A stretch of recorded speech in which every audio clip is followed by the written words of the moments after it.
Malaysia dah jadi pasar borong kepada rakyat asing. Mana undang-undang? Mana DBKR?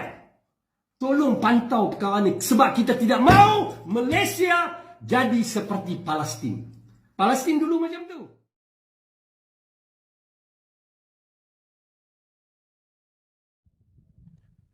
Amat menarik juga artikel yang dikongsi artikel editormalaysia.com mengenai lambakan warga asing. Walaupun artikel tersebut diterbitkan pada tahun 2020, namun tetap masih relevan dan relate hingga ke hari ini. Di mana kita nampak pihak kerajaan seperti tidak mengambil berat permasalahan yang memberi kesan kepada rakyat kita hari ini. Walaupun bertukar kerajaan, rupa-rupanya 2 kali 5 je. Artikel itu berbunyi, tinjauan editor Malaysia di Sungai Buloh dan Kota Damansara atas aduan banyak pihak sebelum ini menunjukkan 5 perniagaan yang dimonopoli oleh Bangla. Antaranya, perniagaan perabot terpakai, bengkel perkhidmatan mencuci kereta dan motor, kedai perkhidmatan memasang tinta kenderaan, perniagaan kedai runcit, kedai menjahit, pakaian membaki perawatan elektrik. Jika mereka digajikan oleh rakyat tempatan, ini juga melanggar undang-undang immigration kerana permit mereka yang bekerja di negara ini tidak termasuk bekerja di semua 5 sektor di atas, apatah lagi sehingga berani membuka perniagaan sendiri. Selain Bangla, warga Pakistan atau Paki juga berleluasa berniaga dengan membuka pelbagai perniagaan sejak belasan tahun lepas. Kedai menjual karpet, tikar dan batal, kedai makanan dan minuman, kedai menjual dan menjahit pakaian. Perkara ini bukan sahaja berlaku di Sungai Buloh dan Kota Damansara, malah sudah sekian lama berlaku di ibu kota. Tinjau saja di Kompleks Perniagaan Campbell, Kuala Lumpur yang penuh dengan Paki membuat stor menyimpan pakaian kerana sewanya yang murah, yang menutup peluang rakyat tempatan menyewa kedai untuk berniaga sedangkan rakyat tempatan wajar diutamakan. Warga asing Aceh dari Indonesia dari dahulu lagi memonopoli perniagaan seperti kedai runcit termasuk barang basah seperti ikan dan sayur, kedai makan termasuk kedai tom yum, kedai jamu, gerai menjual air, kelapa dan buah-buahan, kedai gunting rambut, menjual rokok seluduk, kebanyakannya di kedai runcit dan gerai buah. Uniknya, kedai runcit sememangnya dimonopoli oleh warga asing Aceh. Malangnya mereka tidak berapa menyokong produk Muslim Bumi Putra di mana hampir tidak dapat ditemui produk luaran milik GLC tersohor negara seperti FGV dan Sam Darby. Mereka tidak pedulikan mengenai Buy Muslim First atau BMF. Selain itu, mereka juga selamba menjual rokok seluduk sejak sekian lama di premis runcit dan buah-buahan mereka. Ini sekadar contoh bagaimana warga asing sudah pun memonopoli 3P, iaitu pekerjaan, perniagaan dan penipuan, termasuk jenayah lain yang sudah berlaku sejak sekian lama, termasuklah sindiket mengutip derma, kononnya untuk madrasah atau masjid yang sebenarnya tidak pun wujud. Sewajarnya kerajaan segera membenda warga asing yang ibarat kadut naik junjung atau cacing naik ke mata, yang sepatutnya diletakkan bekerja hanya di sektor 3D, iaitu berbahaya, kotor dan sukar, dan bukannya memonopoli banyak bidang pekerjaan termasuk di barisan hadapan restoran terkemuka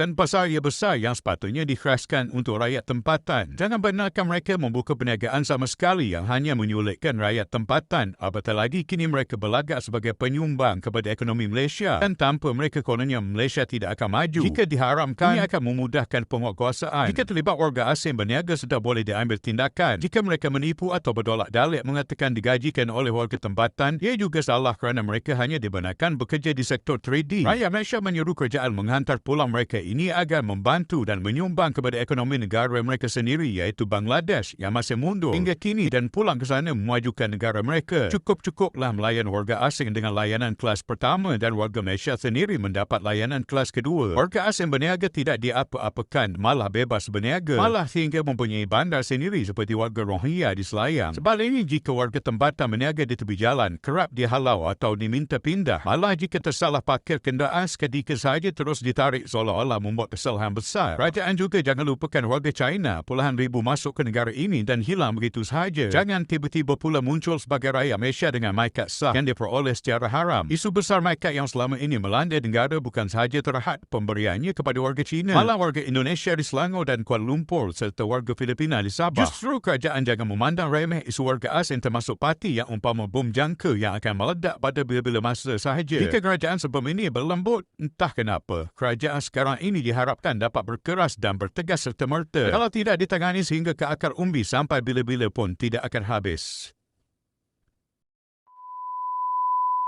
Tuan-tuan dan puan, saya berkesempatan berkunjung ke beberapa buah negara, terutama sekali dalam negara sekitar Malaysia. Saya pernah pergi ke Singapura. Saya tahu ibu negara Singapura itu apa. Saya pernah pergi ke Jakarta. Di Jakarta, bila saya berada di Jakarta, saya tahu itu adalah ibu negara Indonesia. Begitu juga dengan Manila. Begitu juga dengan Bangkok. Begitu juga dengan Phnom Penh. Begitu juga dengan Myanmar.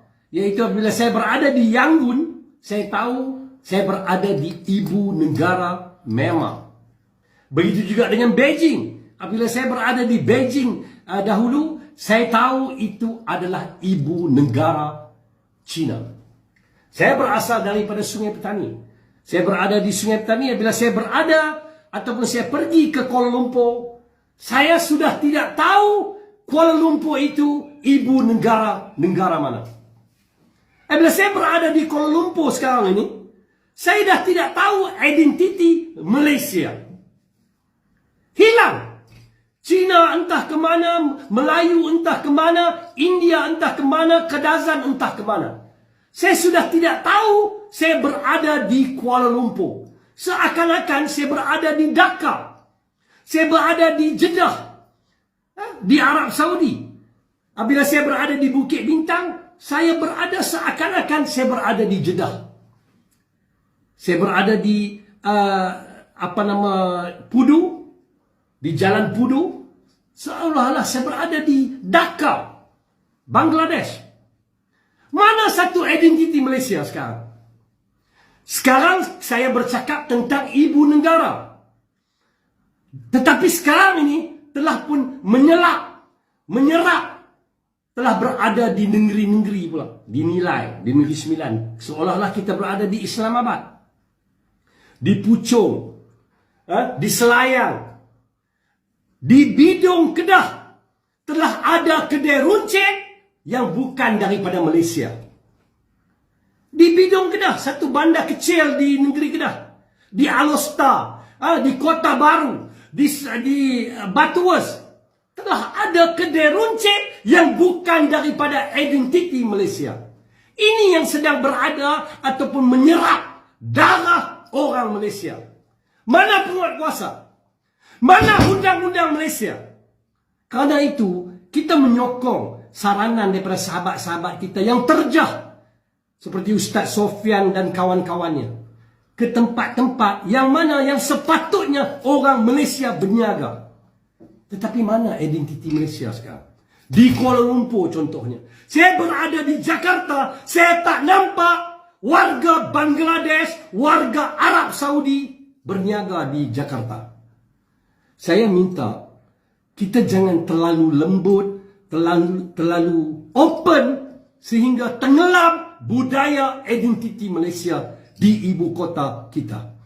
Sebab saya agak terkejut sekarang ini. Malaysia dah jadi pasar borong kepada rakyat asing.